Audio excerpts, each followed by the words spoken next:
Gente, vou pedir um pouco de paciência comigo, porque eu estou trabalhando no relatório da questão das enchentes e pretendo apresentá-lo, né, ainda essa semana que vai começar agora.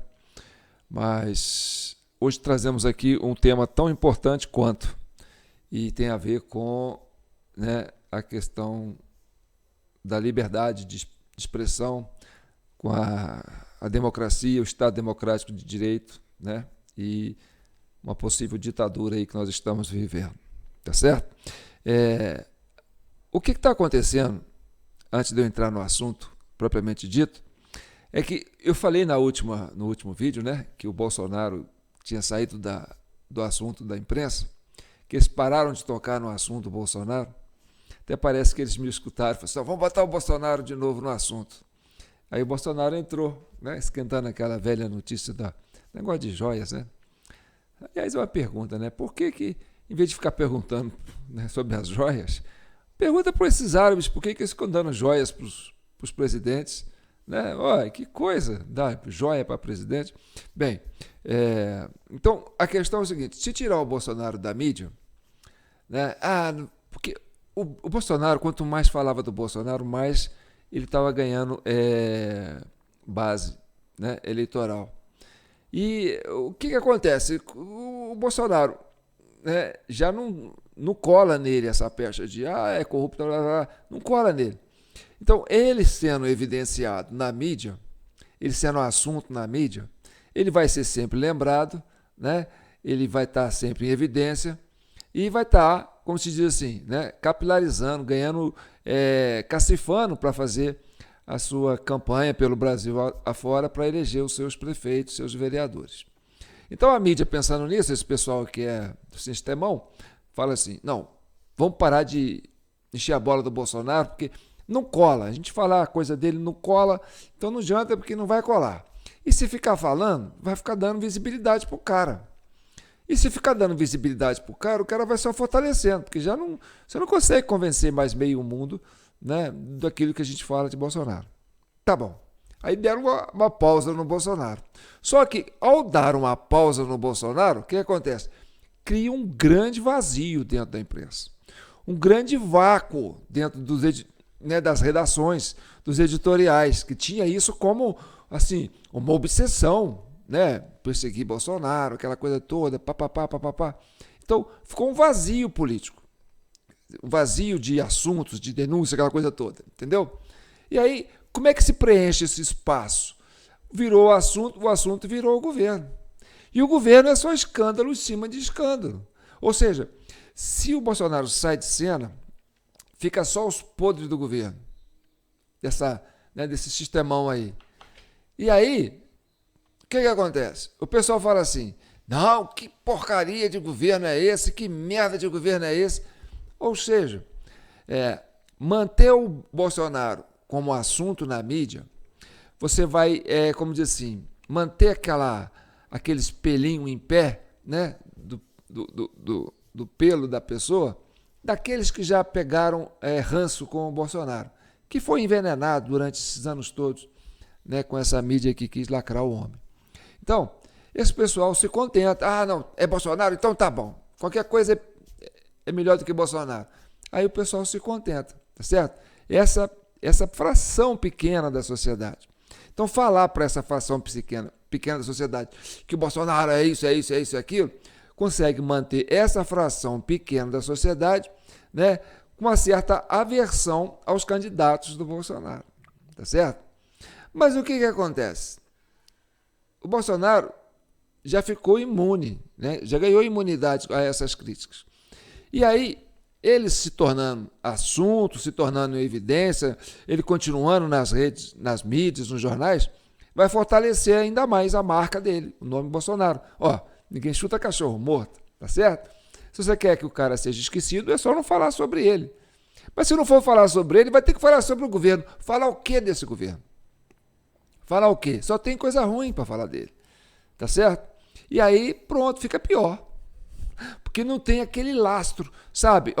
Vocês têm que ficar a favor do governo Lula porque o outro é o Bolsonaro. E Bolsonaro é isso, é aquilo. Só que não cola mais, entendeu? E se não falar, fica só o governo. E aí a turma que já... Né, eu votei em você porque eu não queria votar no Bolsonaro. Mas vocês são isso? E aí, o que eu vou pôr no lugar? Tá. Dito isso, vamos agora a um assunto interessante que eu recortei do canal do Paulo. Esse Paulo é um cara muito bom de serviço, viu, gente? Eu até aconselho vocês a segui-lo, porque ele é um cara muito bom de serviço. E o assunto dele é muito importante, sabe? Eu vou trazer aqui, ó, que ele está falando sobre um contrato que o STF fez para, como se diz assim, para monitorar as redes sociais. Tá entendendo? Porque o que acontece? O Alexandre de Moraes era o cara que ficava ali, né? Como diz assim, aquele cara que fica em cima do touro, né? Querendo segurar o touro. Toureiro, né? Aquele rodeio, né? Peão de rodeio. Sobe em cima do touro e fica ali, querendo domar o touro. Entendeu? E o touro querendo expulsar ele dali. O touro é quem? É a opinião pública. E o Alexandre de Moraes sobe em cima da opinião pública, fica ali, querendo domar o touro. Só que ele fazia isso quando ele era presidente do TSE. E aí tinha aquela questão, sabe, de controlar as informações para não se chegar nas fragilidades do processo eleitoral. Porque essa fragilidade ainda está sendo explorada por aqueles que vêm ganhando as eleições há muito tempo. E esse assunto não pode ficar circulando, porque isso fragiliza muito, entendeu?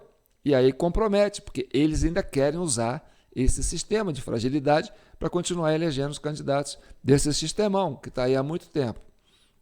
E que agora ganhou, né, uma somatória aí junto com a turma do PSDB antigo, né, e o PT sempre foi os caras que marcaram esse esquemão. Tá certo? Então, vamos prestar atenção e a gente vai analisar em cima da fala do Paulo. Aliás, aconselho vocês a seguir o canal desse rapaz que eu gosto dele e eu sigo também. Vamos ver o que ele fala sobre esse contrato. Porque aí o que acontece? Não é mais o TSE que está fazendo o contrato. O Alexandre de Moraes deixou o TSE, mas ele foi para o STF e criou um contrato para fazer monitoramento. Sabe, o que estão falando do STF? Mas, na verdade, a gente sabe que, no fundo, o que ele deve estar querendo mesmo, entendeu? É policiar essas informações da fragilidade do sistema eleitoral. Porque era isso que fez ele fazer essa censura toda. Esse negócio do Elon Musk, de roubar a plataforma, esse negócio que está colocando o Brasil em evidência no plano internacional, nos fóruns de direitos humanos, tudo isso é o quê? É por causa disso. A censura que o Alexandre de Moraes tentou impor nas redes sociais é para quê? Para policiar que essas informações da fragilidade do sistema eleitoral não circulem entre a população. Porque a população já está muito resistente a essa questão da urna eletrônica, que é o voto impresso. Entendeu? Antes de 2015, entendeu? Você tinha uma classe política que já estava percebendo que essa fragilidade estava tirando, entendeu, a democracia do processo processo de eleição, né? Estava atrapalhando. E aí foi para cima, o Congresso se mobilizou, entendeu? Houve a votação no voto impresso, aquela coisa toda. Aí o Supremo derrubando, ou seja, o Judiciário, entendeu? Segurando o voto impresso, por quê? Para garantir essa fragilidade. É o que estava garantindo a eleição do Lula 1, Lula 2, Dilma 1, Dilma 2 e Lula 3. Entendeu? Então, era preciso, não pode mexer na galinha dos ovos de ouro. Só que depois que o Bolsonaro entrou, que foi aquele bafafá todo, porque acabou com, né, aquela briga entre... Esse processo, né, dessa fragilidade eletrônica virou um embate tão grande entre a turma do PSDB, que era a social-democracia, junto com a turma do PT, que é mais socialista, entendeu? Aquele engafinhamento entre eles, por causa desse problema, entendeu? Que acabou jogando todo mundo na lama e estruturou todo esse conjunto de forças de esquerda que vinham governando o Brasil desde 1985. Entendeu? E aí, como é um sistema frágil, não é, mas é 100% garantido que vai ganhar. Não, depende muito de fatores. porque a gente já tem no nosso relatório aqui um diagnóstico que fala sobre isso, entendeu? As pessoas podem adquirir o nosso relatório, né, da Comissão Cidadã de Inquérito através da chave Pix, que está aí, ó, jpnoticias@gmail.com. Você manda uma contribuição de R$20 e pega esse recibo, esse comprovante, manda para o nosso WhatsApp, 3299618000, e a gente manda esse relatório para você. Mas, João, e a gente pode fazer o que com os relatórios? Posso compartilhar? Posso divulgar? Pode. Por que a gente pede uma taxa de contribuição? Para ter certeza que você tem interesse nesse material. Entendeu? Porque senão eu vou mandar para você, você não vai querer estudar, não tem importância.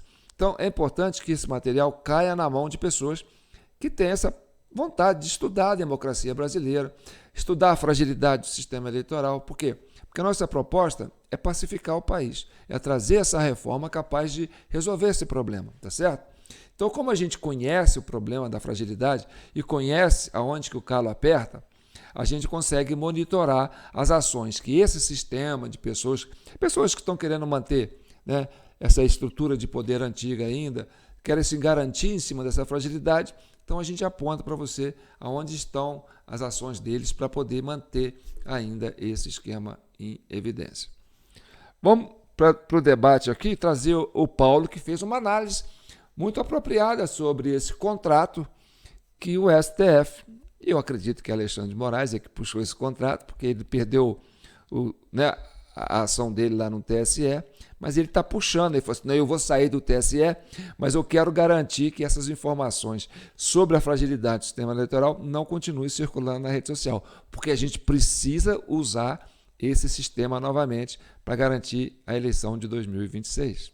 Pode ser essa a tese que eu estou levantando, isso pode ser verdade. Então vamos escutar o Paulo, né, esse recorte que eu fiz do Paulo. O Supremo Tribunal Federal abriu uma licitação para a contratação de uma empresa que terá a função de monitorar as redes sociais 24 horas por dia, 7 dias por semana. A primeira coisa que me chama a atenção no edital dessa licitação é o valor previsto. O STF pode gastar até R$345 mil de dinheiro público, é claro, para os serviços que eu vou mostrar agora. O item 2.1 do edital diz o seguinte: a contratada deverá realizar monitoramento diário, 24 horas por dia, 7 dias por semana, 365 dias no ano, dos perfis oficiais do STF nas redes sociais e de palavras-chave e temas de interesse definidos pelo tribunal, de forma a viabilizar a análise da presença digital do STF nessas mídias. Viu? 24 horas por dia, 7 dias por semana, todos os dias do mês. Ou seja, é um sensor da época da ditadura, você tinha isso. É um sensor, continua em cima do povo, em cima da opinião pública. Eles estão querendo descobrir aonde está aquela informação que vaza a fragilidade do sistema. Então, cerca essa informação, porque a gente precisa dessa fragilidade. Senão a gente não consegue eleger. Olha aí como é que a direita está virando no Brasil e no mundo inteiro. Tá certo? Então, a garantia que pode trazer para a gente é policiar. Então, eu acho isso muito sério, porque é isso que desestabiliza, né, a política brasileira, o Estado democrático de direito e as nossas instituições. Fragiliza todo o processo e cria essa polarização doentia, né? Porque é aquela coisa da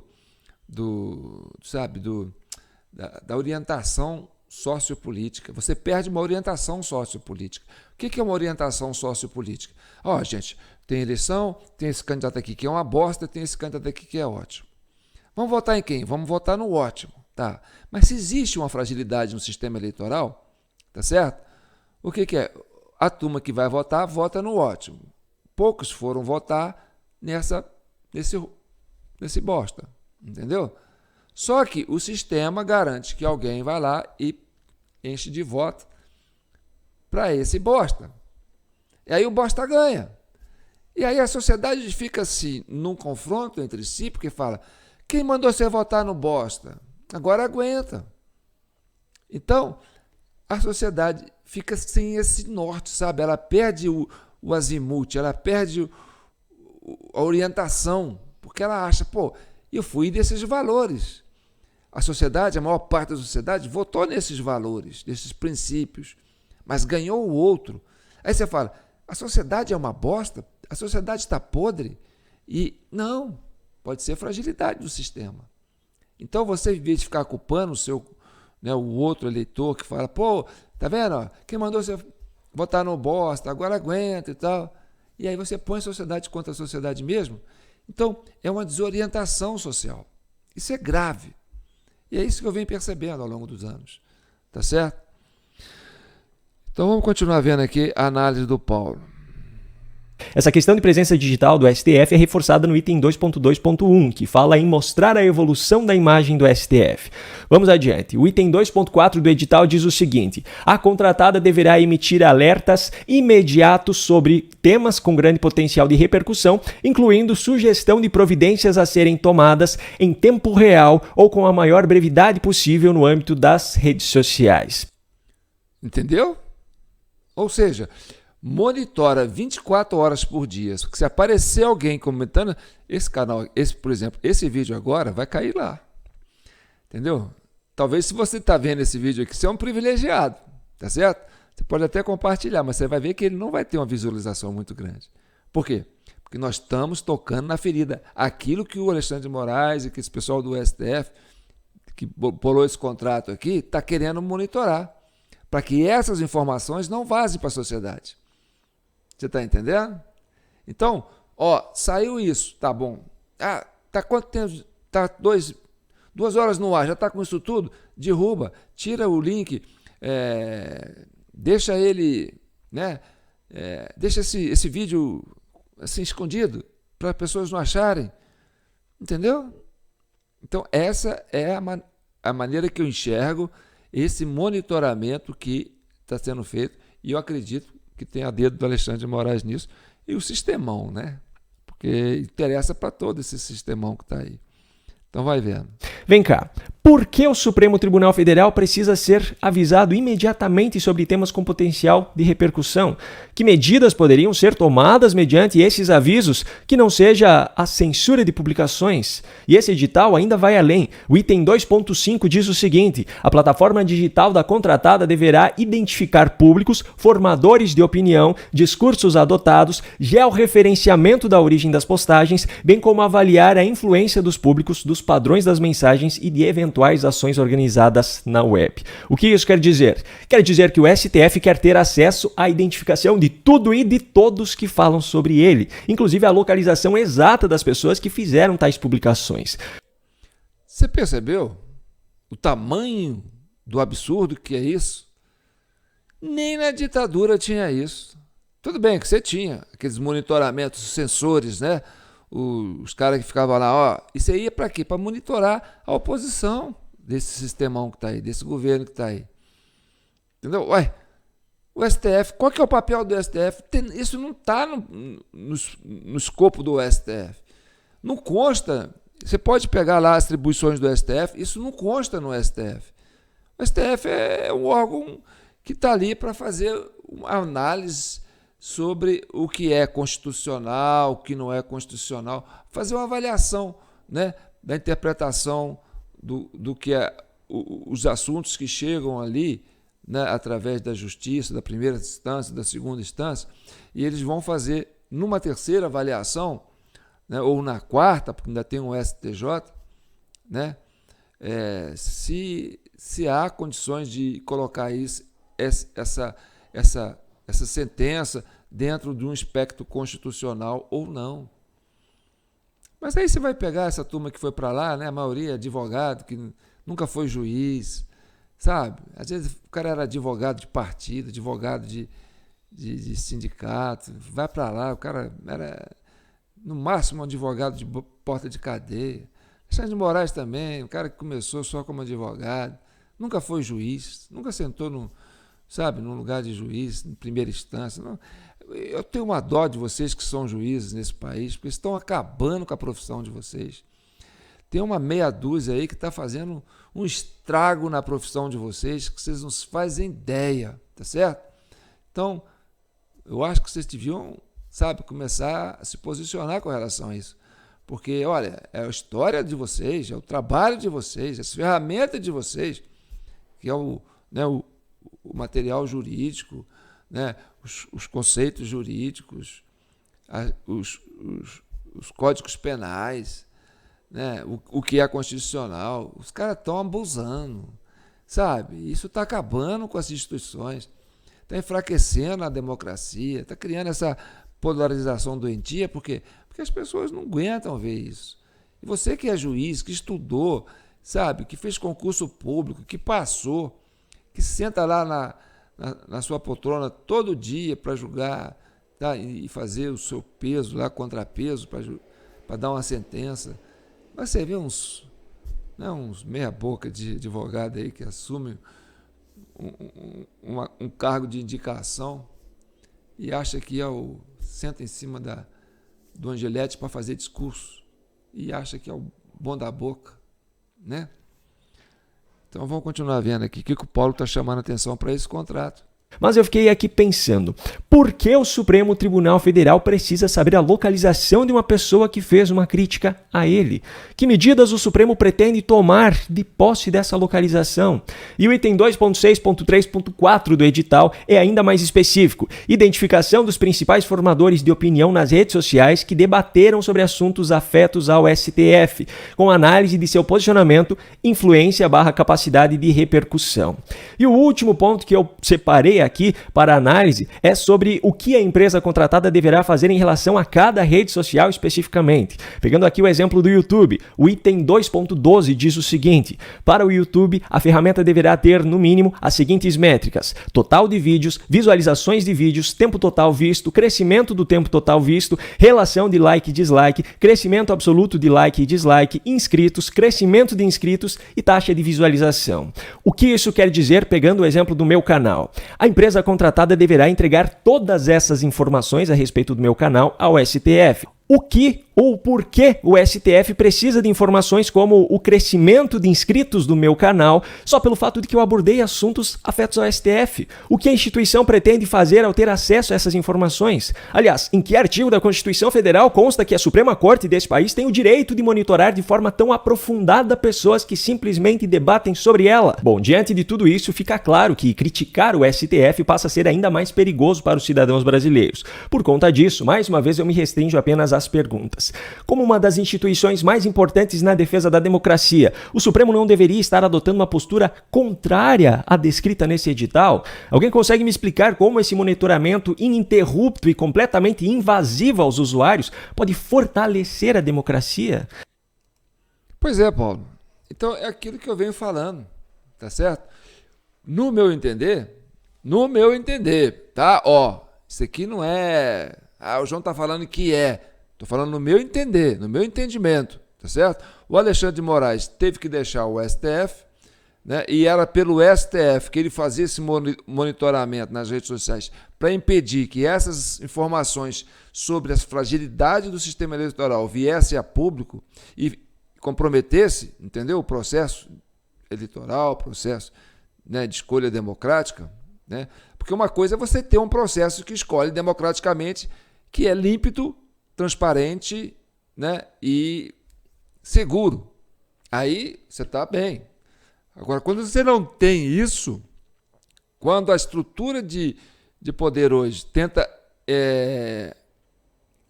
proibir, tenta cercear a informação que traz a público a fragilidade desse sistema, porque ela quer usar a fragilidade desse sistema a favor de um grupo político. Então, mas agora o STF não está mais ali, a Carmen Lúcia, né, não tem, sabe, deixa para lá. E aí o Alexandre de Moraes, com aquela pompa dele, né, aquela pompa dele, vai falar, não vou fazer isso no STF. Pode ser, né? Aí cria esse negócio de, eu quero saber como é que está, o que o pessoal vai falar do STF. Não, ele ainda está de olho nos comentários que vão sair na rede social sobre a fragilidade do sistema eleitoral. É disso que ele está atrás, tá certo? Porque ele começou como presidente do TSE para garantir a eleição do Lula e do seu padrinho lá, Geraldo Alckmin. E aí ele fez todo aquele estrago, né? Radiolão, derrubando plataformas, mandando prender jornalista, caçando monetização. Tudo para quê? Para cercear a opinião pública para que não chegue essas fragilidades. e que garanta a eleição do cara que ele queria que ganhasse. E hoje ele é alvo aí no plano internacional, entendeu? E Bolsonaro ficou lá nos Estados Unidos, né, denunciando isso, junto com alguns jornalistas, né, que foram perseguidos. E aí o que acontece? O deputado lá que ficou encarregado de apontar essas aberrações que estão acontecendo aqui no plano democrático do Brasil, no plano jurídico, né? O cara ganhou tanta evidência que ele está cotado para ser o vice do Trump. Então, o vice-presidente dos Estados Unidos nas próximas eleições pode ser o cara que tem essa noção exata do que está acontecendo no Brasil. Tá entendendo? E aonde que essa turma aqui está com pulga atrás da orelha? Haja remédio tarja preta para conseguir dormir, né, turma do Planalto? Vai vendo. E aí, graças a Deus, não é unanimidade.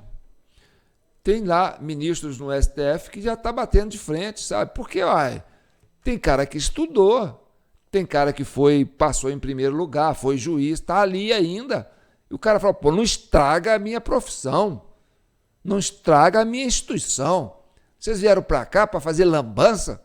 E aí bate de frente com esses ministros, entendeu? Porque tem a turma dos avacalhados que vai para lá, né?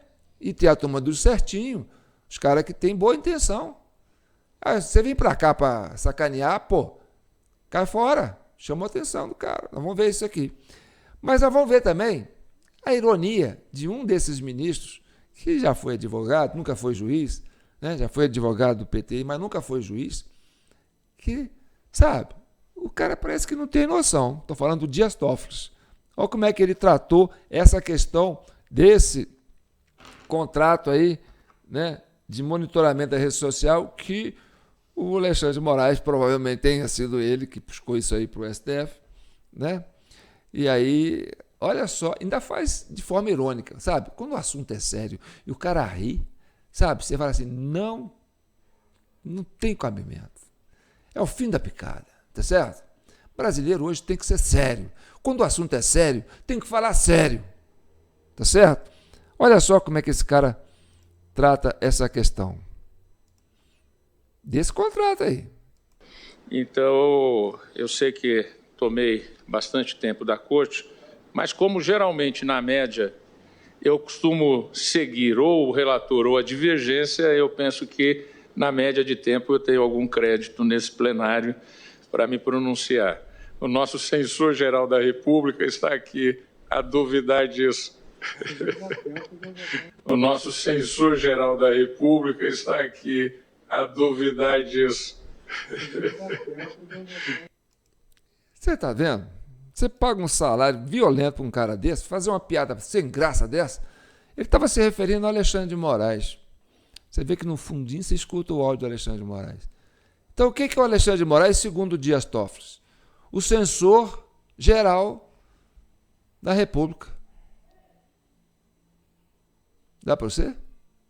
E ele ainda fala rindo. Ainda tem alguém lá que tem bom senso, entendeu? E bate de frente. Porque o cara tem estudo, o cara formou, foi juiz, passou em primeiro em muitos concursos, conseguiu ser indicado, entendeu? Ainda tem um pouco de sanidade. Vamos escutar ele falando.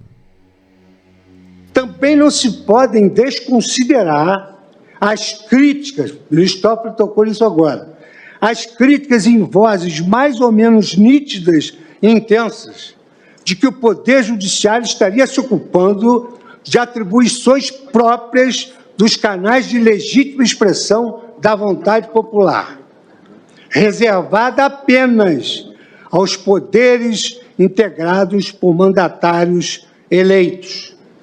Nós não somos juízes eleitos. O Brasil não tem governo de juízes.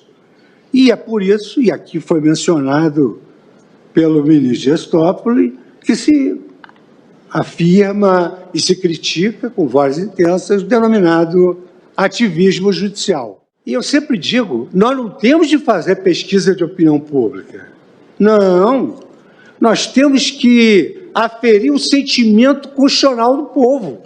Quanto mais as nossas decisões se aproximam do sentimento, não é opinião passageira, do sentimento constitucional do povo, mais efetividade terão as nossas decisões e as direções que as nossas soluções indicam. Essa prática, anoto aqui, tem exposto o Poder Judiciário, em especial o Supremo Tribunal Federal, a um protagonismo deletério, corroendo a credibilidade dos tribunais quando decidem questões permeadas por desacordos morais que deveriam ser decididas na arena política. É lá que tem que ser decidido. É lá que tem que pagar o preço social. Não é que nós tenhamos receio, não, mas nós temos de ter deferência, porque num Estado democrático, a instância maior é o parlamento. Num Estado democrático, a instância maior é o parlamento. Disse isso no discurso, estou repetindo agora, porque pior do que não saber direito é um juiz que não tem coerência. E eu também estou dizendo isso para mim. Estou dizendo isso para mim, porque eu que fiz esse discurso. Respeito todas as opiniões. Estou fazendo o exame da minha consciência aqui. Tá vendo? Então, esse cara, esse juiz, pelo menos, faz um exame de consciência. Igual os outros, não. Os outros estão igual um moleque. Não só um moleque, mas estão igual um moleque. O outro até ri de uma coisa tão grave dessa. Chamar o outro de censor-geral da República. Tá vendo? E é isso que causa esse caos no Brasil. Alguns acharem que podem mais do que o Congresso Nacional. E aí o Fouque falou, olha, aonde está o poder no Brasil é na Câmara dos Deputados, em primeiro plano. Depois o Senado, aí o Congresso. Ali é o primeiro poder. Ali que as coisas têm que ser decididas. Porque ali é o conjunto da sociedade se fazendo presente. É o anseio popular se fazendo presente. A vontade da maioria se fazendo presente. É claro que existe essa fragilidade no processo eleitoral e é isso que essa banda podre tenta preservar, porque querem usar dessa fragilidade para continuar avançando e colocando dentro do Congresso pessoas que estão fora desse espectro que é a vontade da maioria da população. Ainda tem, entendeu? Embora nós tenhamos já bastante uma pluralidade que traz ainda a presença, né, da vontade popular ali. Mas a vontade de tomar conta do Congresso é muito grande. E se apropriar das prerrogativas do Congresso é maior ainda. E aí sim você fala, estamos indo para um lado complicado, porque aí sim é ditadura do judiciário, governo autoritário que despreza o parlamento, que despreza a democracia, que despreza o processo eleitoral, porque o povo quer legitimar o voto impresso, porque não acredita nesse processo. E aí eles se põem goela abaixo, falam, não é a vontade do povo que manda, é a nossa vontade que manda, vai ser do nosso jeito. E aí tem essa fragilidade que eles tentam esconder. E aí usam esse censor para policiar as redes sociais, para evitar que essas fragilidades sejam expostas. Tá certo? E aí eu te falo para você, né, que esse Congresso aí, quer dizer, esse Supremo, que segundo a opinião do Gilmar Mendes, falou assim, se o Lula voltou a governar, deve-se ao Supremo. Então essa parceria Supremo e Lula, né, que é um autoritário, que despreza o parlamento, que quando ele ganha, ele dobra o número de ministérios para cooptar parlamentares para poder comprar o parlamento, seria isso, né? É o entendimento que a gente tem. Daí nasce o Petrolão, nasce o Mensalão, nasce tudo, porque aí vira um antro, né, de suborno, porque precisa de maioria no Congresso. E aí vai para a barganha. Eu não posso ganhar porque o povo não quer o que eu quero, então eu tenho que comprar o parlamento para votar o que eu quero. Que quem botou o parlamento lá foi o povo. Então, se tem alguém que despreza o parlamento, esse alguém hoje pode se falar em Luiz Inácio Lula da Silva. E agora vamos ver por que ele despreza o parlamento e qual é o discurso que faz eu entender isso. Você vai entender também. Se não tem outra razão para a gente ter uma nova governança global que eu não depender do meu Congresso, que eu não depender que outro país não dependa do seu Congresso, porque muitas vezes você aprova uma coisa no ACOP e quando chega no seu país o Congresso não aprova, os empresários não aceitam e aí as coisas não são executadas. Então essa reunião de agosto, que vai ser em Belém, vai ser uma reunião marcante para a gente dar seriedade na defesa da Amazônia. Marcante para quê? Para anular o Congresso? É isso que você quer? Anular a democracia? Anular a representação popular? É isso? Anular o poder mais importante? Você quer impor uma vontade de cima para baixo? Ah, porque o empresário não quer. O empresário é a sociedade. Uai, você está indo contra os interesses da sociedade? Aí você quer o quê? Não, então você quer uma governança internacional? Você vai buscar isso aonde? Que parlamento que é esse que você está buscando? Fala sério, Lula. Você já era para estar aposentado, colocaram você aí de gaiato para você falar merda. E agora você fica dando esses tiros para cima aí. E é por isso que a imprensa tem que ficar atrás do Bolsonaro, para falar, Bolsonaro é isso, Bolsonaro é aquilo, porque se o Bolsonaro sair de cena, vai sobrar isso para vocês assistirem. Esse vazio que é as denúncias contra o Bolsonaro, vai ser ocupada com o quê? Com isso aí? Com essa fala absurda aí? O outro falando censor geral da República?